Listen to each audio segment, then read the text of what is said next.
नमस्कार मित्रों, मैं आपका मित्र दीपक तनेजा आप सभी का स्वागत करता हूं आपके सबसे लोकप्रिय चैनल योर काल चक्रा में। मित्रों, नक्षत्रों के उपायों की सीरीज में हम आदरणीय हेमलता जी के साथ बैठे हैं।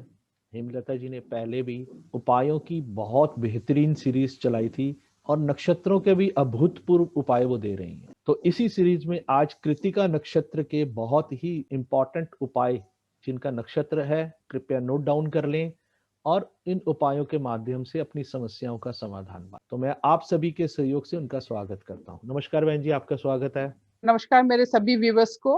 आज हम कृतिका नक्षत्रों की सीरीज में तीसरे नक्षत्र कृतिका नक्षत्र के बारे में बात करेंगे। जैसा कि मैं पहले भी आपको बता चुकी हूँ कि मेष राशि में तीन नक्षत्र आते हैं, जिसमें से अश्विनी का हमने बात की, फिर हमने भरणी पर बात की।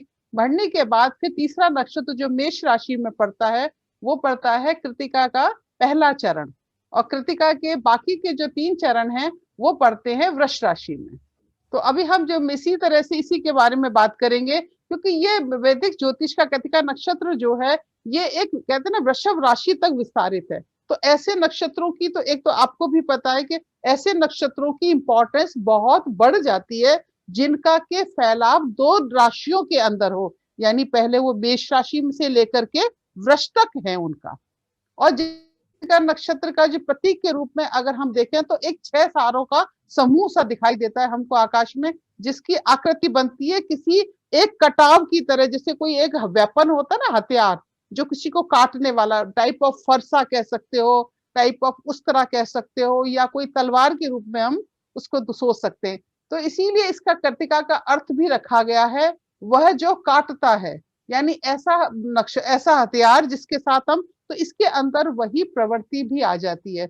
यानी देखिए काटने का काम देखिए डॉक्टर्स भी करते हैं, तो गुंडे लोग भी करते हैं कि मारने का काम करते हैं। डॉक्टर्स यानी उसको एक फाइन सर्जरी के रूप में काम में लेते हैं। तो इस तरह से इस जो नक्षत्र है इसकी रचनात्मक और विनाशकारी दोनों प्रवृत्तियों को हम इसके अंदर बात करेंगे, और हमको उन्हीं को ही पहचानना है कि कैसे हम किसी की इस रचनात्मक प्रवृत्तियों और विनाशकारी प्रवृत्तियों को किस तरह से हम उसमें यूज में ला सके। अब बात करते हैं, क्योंकि कृतिका नक्षत्र जो है देखिए मेष राशि में भी पड़ता है और सूर्य का नक्षत्र है। इसको सूर्य को इनका प्रभाव दिया हुआ, आधिपत्य दिया हुआ है। तो इसके अंदर यानी अग्नि तत्व के ये प्रतीक के रूप में आते हैं। गर्मी है और इनके जो देवता हैं वो अग्निदेव कहलाते हैं। तो इसीलिए ऐसे नक्षत्र में पैदा होने वाले लोग जो कृतिका नक्षत्र में पैदा होते हैं वो थोड़े उग्र स्वभाव के होते हैं।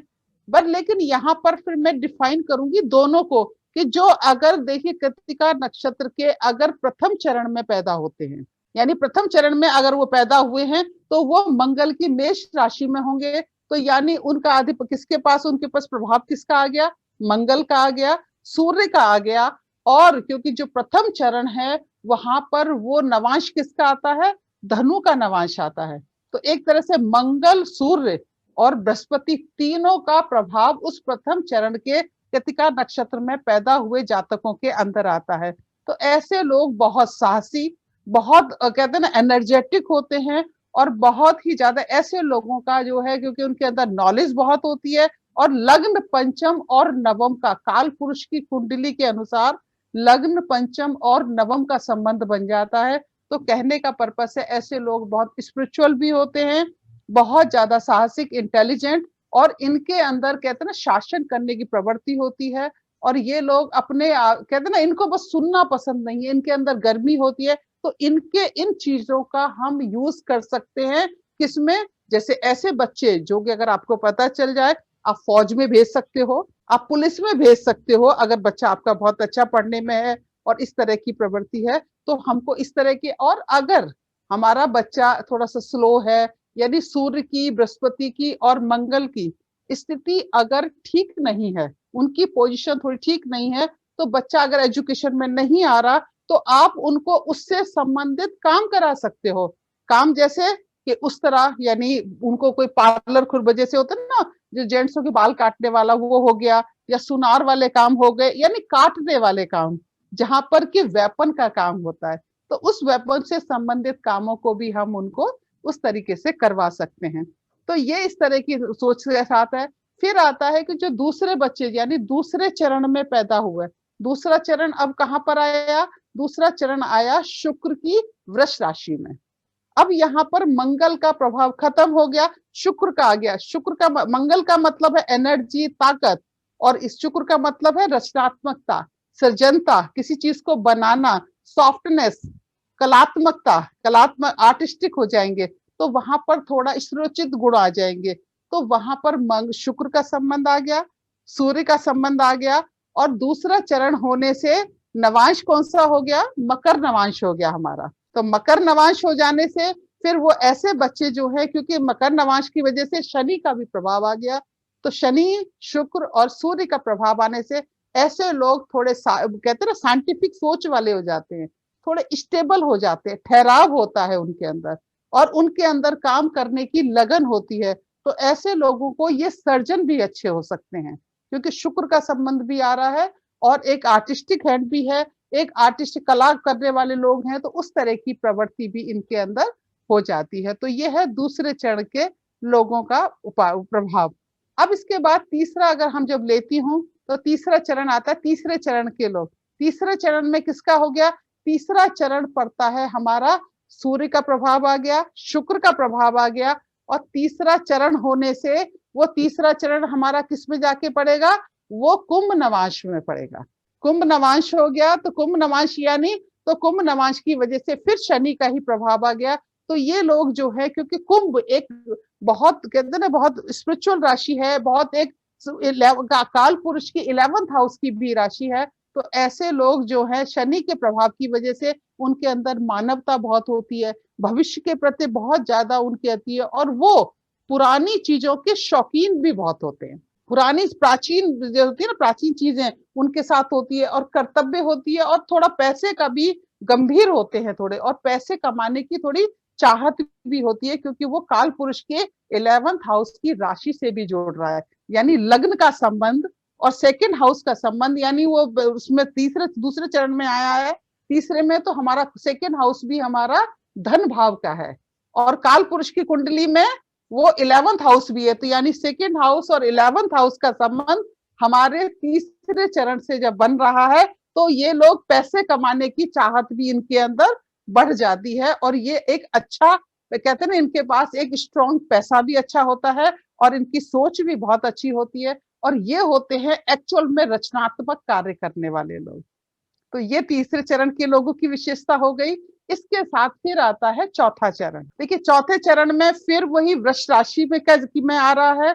वृष राशि यानी शुक्र का संबंध आ गया, सूर्य का संबंध आ गया, और चौथा चरण का मतलब हो गया नवांश हमारा किसका हो गया, मीन का नवांश हो गया। मीन नवांश होने से फिर बृहस्पति का संबंध आ गया, तो बृहस्पति, सूर्य और शुक्र का संबंध आने से ये भी बहुत इंटेलिजेंट हो जाते हैं। और बृहस्पति का संबंध आपको फिर सेकेंड हाउस, काल पुरुष का सेकेंड हाउस, पंचम भाव, नवम भाव और द्वादश भाव और सप्तम से भी जुड़ गए।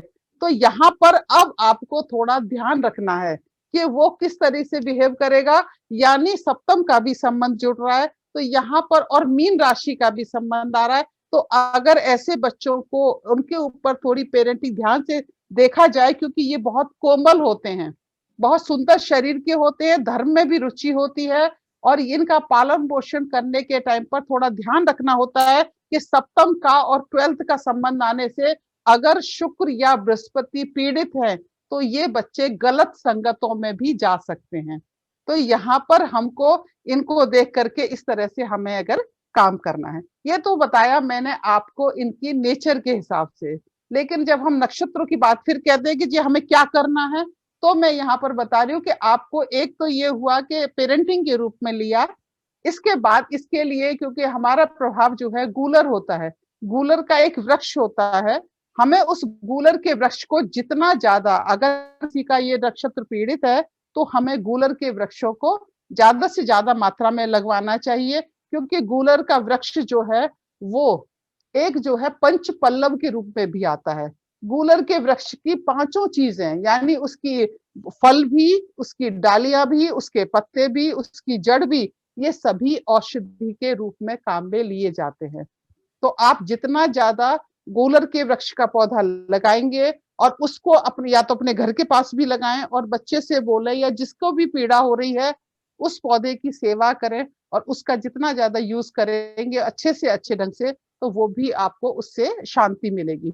और इसके साथ मैं आपको फिर बताऊंगी कि इन लोगों को ज्यादा से ज्यादा उपाय करने का यह है कि आपको जिस तरीके से मैंने चरण वाइज समझाया है, अगर उसके हिसाब से अगर आपके ग्रह भी गलत पोजीशन में बैठे हैं तो आप उन ग्रहों के भी उपाय कर सकते हैं, उनसे संबंधित मंत्रों के जाप भी कर सकते हैं और अपनी नेचर पर भी आपको, क्योंकि ये लोग जो भरणी इसमें कृतिका नक्षत्र में जो लोग पैदा होते हैं वो बोलने में थोड़े कड़वे होते हैं क्योंकि सूर्य का उसका प्रभाव आने से। तो ऐसे लोगों को फिर मैं वही कहूंगी कि हमको कभी किसी का दिल नहीं दुखाना, हमको सॉफ्ट बोले, अपनी वाणी पर हमको संयम रखना होता है।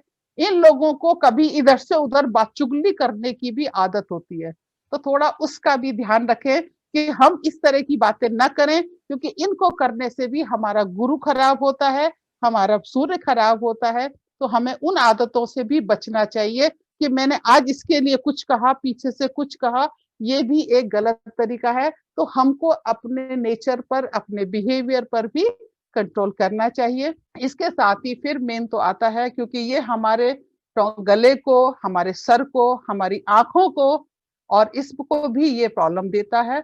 तो हमें इसके लिए सूर्य उपासना जरूर करनी चाहिए। सुबह उठ करके अगर हम सूर्य को जल देते हैं तो वो हमारे लिए बहुत अच्छा है। और अगर आप इसके लिए जैसे, क्योंकि नेत्रों को सबसे ज्यादा नुकसान पहुंचाता है क्योंकि कृतिका का दूसरा, तीसरा और चौथे चरण में जब होता है तो शुक्र या सूर्य अगर आपके पीड़ित है तो आप जो अंधे लोग होते हैं, जो इस तरह के बेचारे बच्चे वो लोग हैं, उनकी भी सहायता आप कर सकते हैं। उनकी आप जितनी सहायता करेंगे वो आपके लिए और भी अच्छा होगा क्योंकि वो सेकंड हाउस है, हमारी सीधी आंख भी है, वहीं से आईज भी है हमारी, तो वो आंखों से भी संबंधित होता है। टॉन्सिल्स का काम भी है, गर्दन में सूजन है, अकड़न है, इस तरह की परेशानियां जैसे चक्कर आना, फुंसी होना, गले के टॉन्सिल्स वगैरह बढ़ जाना, तो ये सारे उपायों के लिए आपको फिर उनको जैसे टॉन्सिल्स वगैरह है तो क्योंकि ये सूर्य है वो थोड़ा हीट मांगता है, तो आपको थोड़ा सा अपने खाने का और उन चीजों का भी ध्यान रखना चाहिए। और लास्ट में फिर वही बचता है कि आप कृतिका नक्षत्र का जो मंत्र है आप उस मंत्र का जाप करें। वो मंत्र है आपका जो नीचे स्क्रीन पर भी आ रहा है और मैं आपको बता भी देती हूँ। ओम अयम अग्नि सहस्रीणो वाज यस्य शांतिम गुरुम वनस्पति है मूर्धा कबोर्दिणीयणाम। इसके या ओम अग्नि नमः भी कह सके, आप 10,000 मंत्रों के जाप कर सकते हैं। आप इन मंत्रों का जाप करें और फिर दशांश हवन करने के लिए जरूर किसी विद्वान पंडित को बुला करके आप अपने घर में दशांश हवन कराएं और आप इसके बाद ही आपको इसके अच्छे फल मिलेंगे आपको और आपके लिए सब सब शुभ होगा। ये एकदम से सटीक कहते हैं ना, जैसे कि फोकस, जैसे कहते हैं मछली की आंख पे निशाना लगाने जैसा उपाय है।